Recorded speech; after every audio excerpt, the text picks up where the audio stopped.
Na hapa natumia mamlaka yangu ya kikatiba kwamba hizi nafasi zitabaki wazi kwa mujibu wa katiba mpaka pale kipindi kitakapokwisha, ambayo ni kikatiba ni siku 90.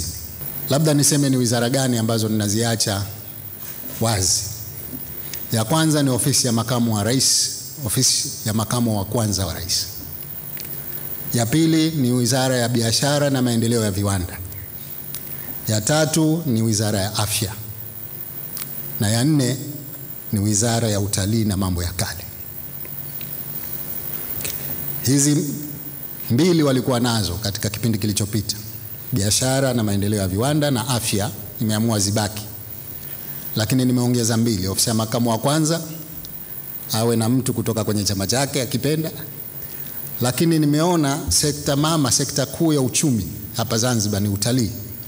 Basi tuwe na goodwill, sekta kiongozi tuwape wao. Vigezo vikuu naweza nikasema cha kwanza ni mpangilio wa kila mkoa. Sababu nchi yetu ina mikoa 5, ni muhimu kuhakikisha kila mkoa unapata mwakilishi kwenye baraza. Cha pili ni elimu. Elimu ya wahusika ni muhimu katika kutekeleza majukumu yao. Kwa hivyo tunafuata uweledi na elimu katika sekta. La pili ni uzoefu. Kuna watu katika tuliowatangaza hapa wana uzoefu, na tunachotafuta kutoka kwao ni uzoefu wao. Kwa hiyo mnaweza mkaona kuna majina ya watu ambayo wako siku nyingi lakini ni wazoefu. Jingine tunalofuata ni jinsia. Unapokuwa na baraza lazima uhakikishe jinsia zote zinapata nafasi kwa idadi inayoendana. Haiwezi kuwa sawa kwa sawa, lakini kwa idadi ambayo inaendana. Halafu kuna swala la visiwa vyetu. Zanzibar ni Unguja na Pemba. Kwa hiyo lazima kuwe kuna wanaotoka Pemba na wanaotoka Unguja, kama vile ambavyo nimesema awali, kufuata mikoa yetu 5.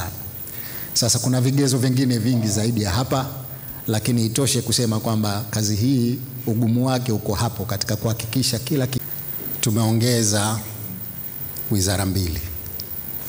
Sasa badala ya kuwa zile 18 za awali, sasa tutakuwa na 20. Na kwa kweli si kwamba tumeongeza kwamba mpya kabisa. Hapana, tumeziondoa kutoka katika wizara ambazo zilikuwepo awali, tukazitengenezea wizara peke yake kwa umuhimu wa majukumu yake. Mtakumbuka wakati wa kampeni nilitoa ahadi ya mambo mawili makubwa. Kwanza ni kuhakikisha kwamba serikali inaendeshwa kidijitali zaidi, yani digital transformation. Sasa ili tuweze kufikia huko, tunahitaji eneo hili la mawasiliano kuwa na utendaji wa pekee yake.